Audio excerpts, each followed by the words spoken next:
Hey everyone, Tyson the Subaru Specialist from Subaru Prince George here, and I have the pleasure of introducing you to the 2025 Subaru Forester Touring in the River Rock Pearl. Now, Touring in Canada is one step above the entry-level convenience, so this is kind of your mid-trim level is what we'll call. So full redesign for the 2025 Forester, updated exterior, updated interior, updated technology, updated features. It's a very, very refined vehicle overall. Big difference from the previous ones. I will try to do a comparison video when I have two directly comparable 24 and 25s on the lot at the same time. But look at that new color. This is the newest color. This one just came in. You can still see it's got the grease markings from the transit yard on the windows. Hasn't even been through detail yet, but obviously it's changed aesthetically. Front end, definitely different versus the previous front end. And it's definitely a little larger front end, a little boxier. The grille is definitely an area that's different for sure. Very flat-like, very SUV-like. There's a lot of other SUVs on the market that have a very similar front end. New, upgraded LED steering responsive headlights, your daytime running lights, and LED strip along here. New LED fog lights as well. At night, it definitely looks a little bit more impressive, especially with those fog lights. Wasn't initially sure about those fog lights, but I saw them in the dark the other day, and I thought that they looked absolutely fantastic. You get these 6-star wheels on the Touring, and of course we get Subaru's traditional cladding around the wheel wells. They've added functional vents to the front. We've got gray painted mirror caps, so these are not body color on the Touring. And then the cladding along the bottom, we've got that hexagonal pattern. You'll notice hexagonal patterns throughout the rest of the design language on the Forester. I actually quite like it. I think it adds a nice little touch that ties the entire vehicle together. Side profile is very similar to the previous gen Forester. The back's a little less square, if you ask me, on an up and down level. I think it's a little bit more angled, but you do get more usable interior space because of that. Fuel door, rear passenger side, just like normal. If the driver door is unlocked, this is unlocked.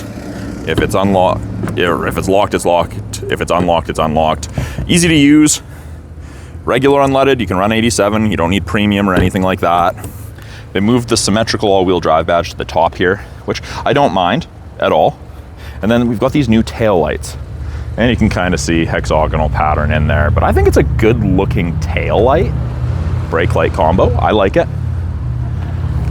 Around the exhaust finisher, you've got hexagonal pattern. We've got backup sensors integrated into the rear bumper, and this is the first trim level in the Forester lineup where you get that. And give you that whole rear end. It's still very boxy at the back. I like that between the taillights they have that black strip that kind of ties it together. And then, just like lots of other vehicles out there, you've got the name of the vehicle, Forester, debossed into the tailgate. The badging on the back is black. And then something that I initially wasn't a huge fan of was the fact they went with a power kick gate. So kick, back up. And the important part is the key moves away from the door when you do that. So initially I wasn't a huge fan of that, but the more I use it, the more I demonstrate it, I'm actually a huge fan. I like it. And there's a lot of room in the back here. Like I said, this one just came in. The cargo tray that comes from the factory is still wrapped in plastic. The carpet Forester mats are still in plastic.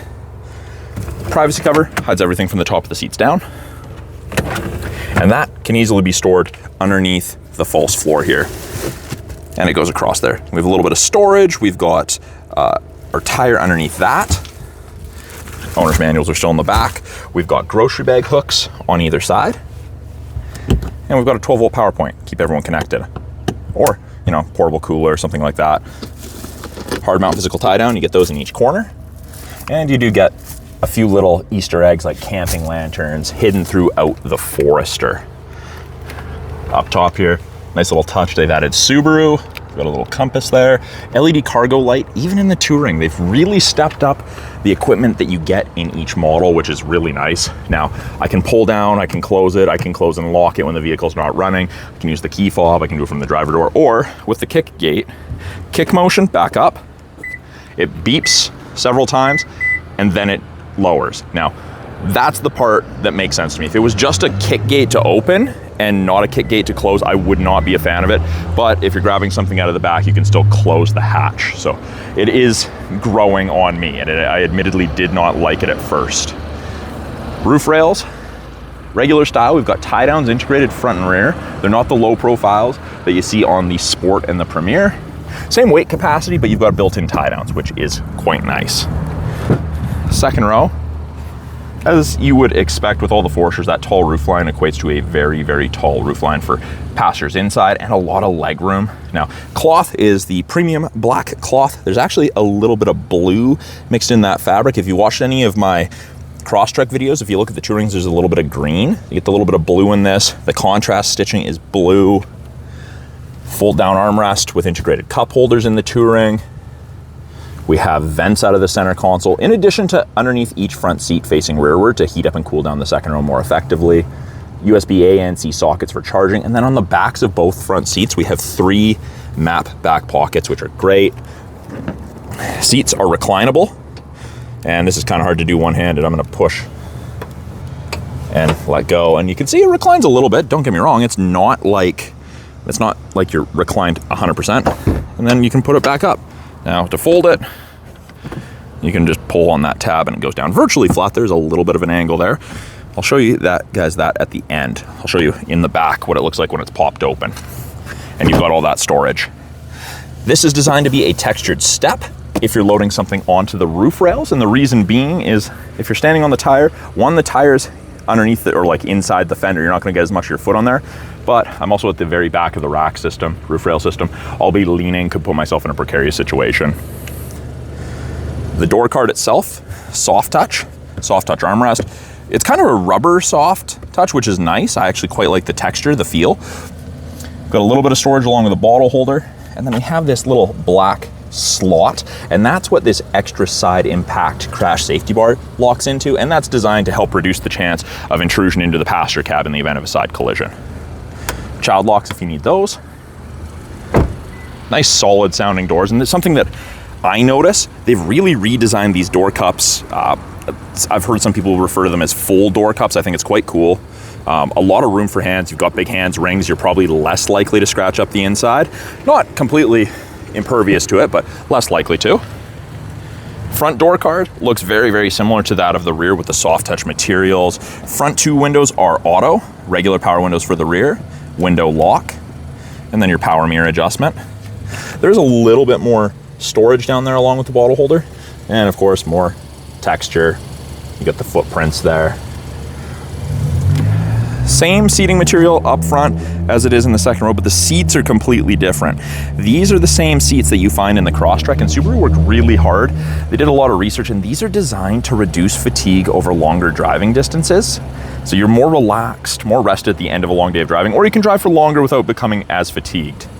We do have power adjustments there, including lumbar support, which is fantastic. Seats are very, very comfortable. Buttons by the driver's left knee. We have the ability to open the rear hatch. There's a scroll wheel for the brightness of the gauges, and then we can turn off that kick sensor so if there was, for some reason, you didn't want it, you can turn it off. You've got that option. Now it is push button start. It's already started. Just like normal, foot on the brake, press the button when you're in the vehicle with the key. Steering wheel itself, new style steering wheel. It is leather wrapped. Touring automatically gets the heated steering wheel, which is nice. Left hand side, volume toggles left to right instead of up and down. Up and down now changes our small menu that we have up here that cycles through a bunch of different information, depending what you want to look at. Source switches from AM to FM to satellite to USB. You can switch between presets, accept calls, hang up, decline calls, mute calls, or issue voice commands. Right hand side, we have adaptive cruise, so cruise control that follows at a set distance, and we have lane centering. So both of these systems use these 3 black boxes, those color stereo EyeSight cameras, to look for vehicles, cyclists, pedestrians, and road lines. So these are also responsible for automatic emergency braking, which is pretty cool. Save 10% on your basic insurance here in BC with those. When I turn on the cruise, I get an image of the Forester, and you'll notice there's 4 bars ahead of it, all the way down to 1. The bars are the follow distance behind the vehicle ahead of you that you will follow if you catch up while using cruise control. So if you're going 110 and you catch up to someone going 105, you'll slow down to 105 and follow them at approximately 150 to 180 feet. As they slow down, you'll slow down, get a little closer, they speed up, you'll speed up. It's pretty cool. And that's, you can decrease or increase. Lane centering, when I turn that on, little image of the steering wheel there, above 60 kilometers an hour, if the road lines can be seen by the cameras, they'll illuminate the same white as the distance markers on either side. And when it does that, if you're using it in combination with the adaptive cruise, it gets very, I don't want to say aggressive, but more positive. You can use the lane centering by itself, but it actually gives you gentle steering input to keep you centered in your lane. It's a great feature. I didn't think I would like any of this driving tech. I was a skeptic. I'm a skeptic with all tech in general, but it works exceptionally well. We also have paddles, upshift and downshift. We can manually select our own gears if we would like. Headlight controls, we've got auto. It's got the momentary safety switch, so it does default to auto. Fog light controls. Pull towards yourself to flash high beams. Push forward to turn high beams on. Pull towards yourself to shut them off. If you push it forward twice, does nothing. High beams stay on. Pull towards yourself. Right hand side, wipers. Pull and hold towards yourself for fluid on the front. One up, just as a single miss setting. And then you've got your intermittent collar speed. All the way down's fast. Twisting the end does the back window. And if you twist it all the way forward and hold it, you get fluid, which is nice. They've added the 11.6-inch touchscreen that you find in the majority of the lineup to the Forester. Top portion, we've got widgets, and we can change those around if you don't like them. Of course, there's only a limited amount. I changed them all to the same ones. We've got what we're listening to, widgets, weather's part of your satellite radio trial, and then X mode. So X mode is like 4x4 low in a pickup. It's for real low speed, under 40 kilometers an hour, slogging, steep uphill, downhill, through a bunch of stuff. You just press the button. X mode comes on, you get the little rough terrain icon and the downhill descent control icon there. Locks the all-wheel drive 50-50, and you just kind of focus on steering, and it crawls through. Main portion of the screen, on either side we have volume and tuning knobs, which is nice. Radio, media, and phone are fairly self-explanatory. Under apps, we have wireless Android Auto and Apple CarPlay. You gain access to the My Subaru app after the vehicle's registered in your name. Car info gives you driving statistics. You can set maintenance reminders, really easy to do. There is a second screen. Valet mode, auto vehicle, vehicle dynamics control. That's traction control if you're wondering. And when I put it in reverse, backup camera pops up, rear assist braking, parking sensors, and if I twist and hold the end of this towards myself, you can clean the backup camera from inside the vehicle, which is the absolute best thing ever, especially for our winters up here. Below that, we've got our open envelope Monopoly house. That's the home screen. That always takes you to this main screen. We have the ability to turn off auto start stop. Auto vehicle hold is a brake holder for construction, drive-through, rush hour traffic. I actually had someone who told me they pinched a nerve in their leg and sitting on the brake at stoplights was actually painful, so they found that auto vehicle hold was very beneficial to them, which I was glad to hear. Under the little vehicle, you've got vehicle controls. You can change your driving assistance settings. You can change it to the digital speedometer to miles per hour if you travel into the States at all.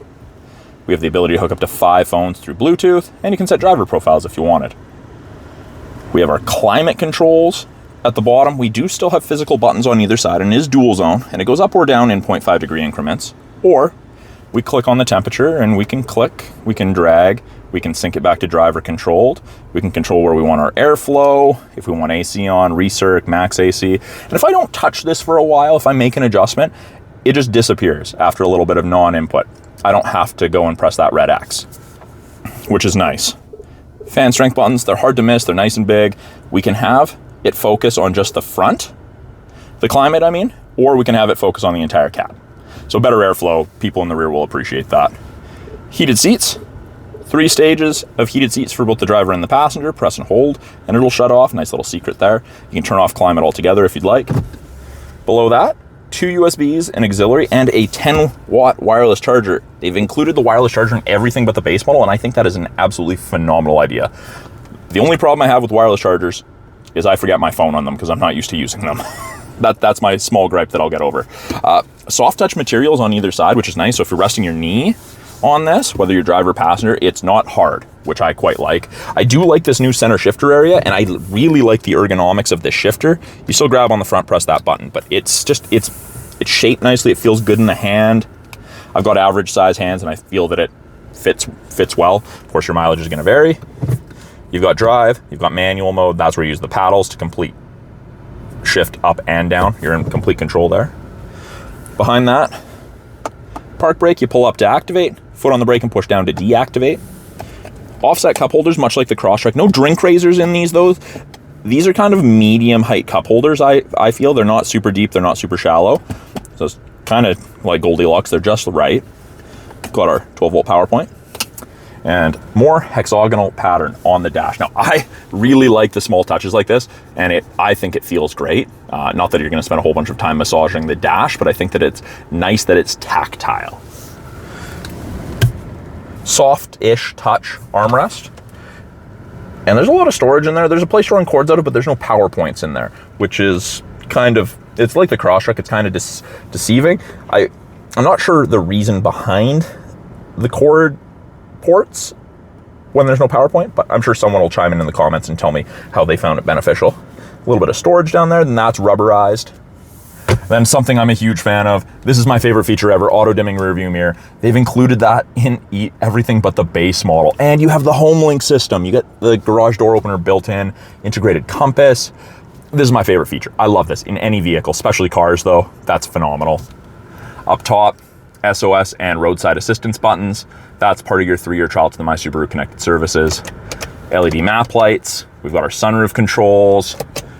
We've got our sunglass storage, and it is a manual shade. If you open the glass and drag it back, it will drag back as well, but it is that panoramic one, that large sheet of glass. Headliners are black in the Forester, which I'm a huge fan of as well. We've got card holders on both sun visors, vanity mirror with light, and you've got an extender.